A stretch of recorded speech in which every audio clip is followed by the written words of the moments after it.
Programang ito ay hatid sa inyo ng Air 21. Sagot ko, padala mo!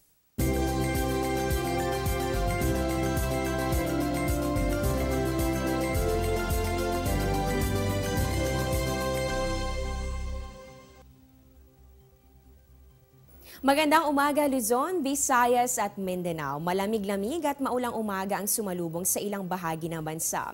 Ang sarap pa sana matulog at mahiga, ano? Pero kung may pasok sa school o opisina, aba gising at bango na.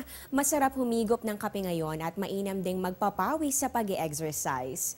Ang tanong ng karamihan, buong araw kaya uulan? Sabay-sabay natin yung alamin live mula sa Pag-asa Weather and Flood Forecasting Center. Ito ang Panahon TV na mula Lunes hanggang Linggo, unang maghahatid sa inyo ng pinakabagong ulat panahon. Sabay niyo kami mapapanood via online streaming sa www.ptv.ph. Kasama niyo po ngayon Tuesday morning, August 9, 2016. Ako po ang inyong weather lover, Amor La Rosa. At bago ang lahat, para sa mga mag-morning jog, kung maganda ang panahon o kaya naman may indoor jogging din kayo, narito ang ating sunrise. Inaasahan natin sisikat ang araw, 5:41 yan ng umaga at yung sunset naman natin mamaya, abangan yan 6:21 ng gabi. At bago kayo umalis ng bahay, alamin muna natin ang inaasahang weather conditions sa mga susunod na oras. At sa puntong ito, makakasama na po natin ang isang weather forecaster ng Pag-asa. Walang iba kundi si Mr. Robert Badrina. Good morning, Mr. Badrina.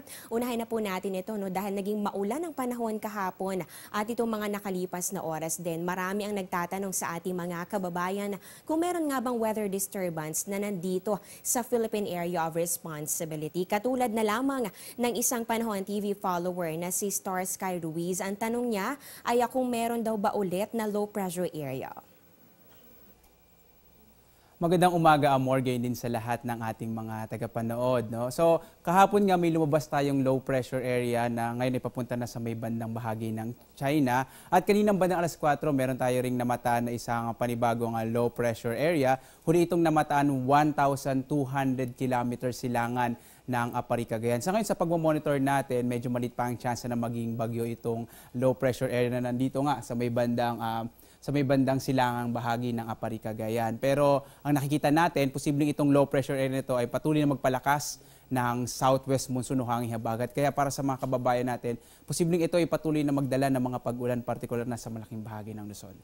Naku, ayan Star Sky, nalaman nga natin na meron na namang panibagong low pressure area na binabantayan ng Pag-asa. Dito yan sa Philippine boundary at patuloy natin yung babantayan sa mga susunod na oras. At para sa ating viewers katulad ni Star Sky, pwede rin kayong magpadala ng inyong weather-related questions sa aming social media accounts. At Mr. Badini, na dahil nabanggit mo na meron na namang low pressure area dito sa ating boundary, ano bang inaasahan nating weather condition para sa araw na ito?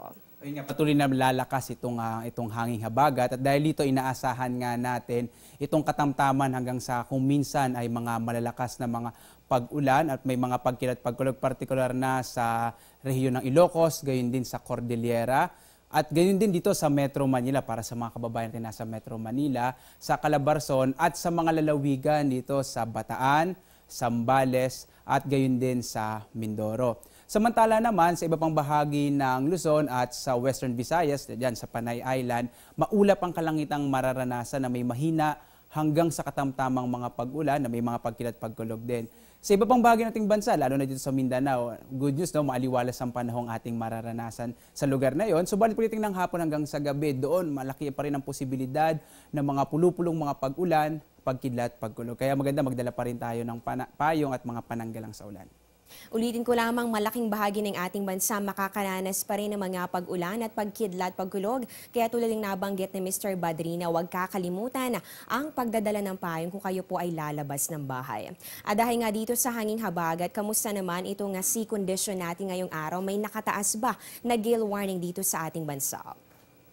Amor, meron tayong nakataas ngayon na gale warning, partikular na dito sa mga baybayin ng Katimugang Luzon. So banda rito, no, sa katimugang bahagi ng Luzon. So sakop niyan yung lugar sa bandang Batangas, sakop din sa mga baybayin ng Metro Manila, Cavite, at gayon din yung mga isla ng Mimaropa at ilang bahagi ng Bicol Region. So sa mga lugar na yan, magiging napakaalon ng karagatan. Kaya yung ating mga kababayan, lalo na yung mga maliliit na sa mga sasakyang pandagat, ating pinapalalahanan na huwag mo nang pumalaot sapagkat magiging malakas ang hampas ng mga alon. So para makaiwas tayo sa anumang panganib, ay huwag muna tayong lumabas. Ito again ay dulot ng pinalakas na hanging habagat. At panghuling katanungan na lamang, Mr. Badrina, ilang araw na nga tayo nakakaranas sa mga pag-ulan. So ang tanong din ng karamihan sa ating mga viewers at sa ating mga kababayan, kailan nga ba inaasahan itong pagbuti ng lagay ng ating panahon?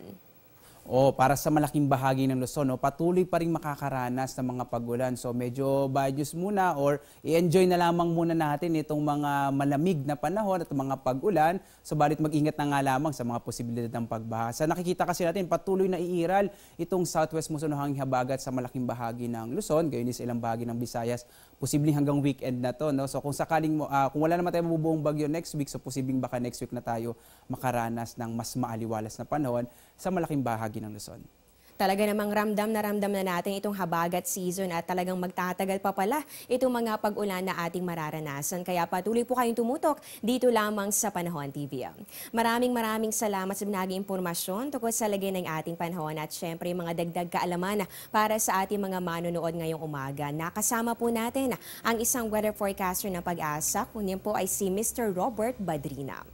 Umpisa pa lang yan, magbabalik pa ang Panahon TV pagkatapos ng ilang mga paalala.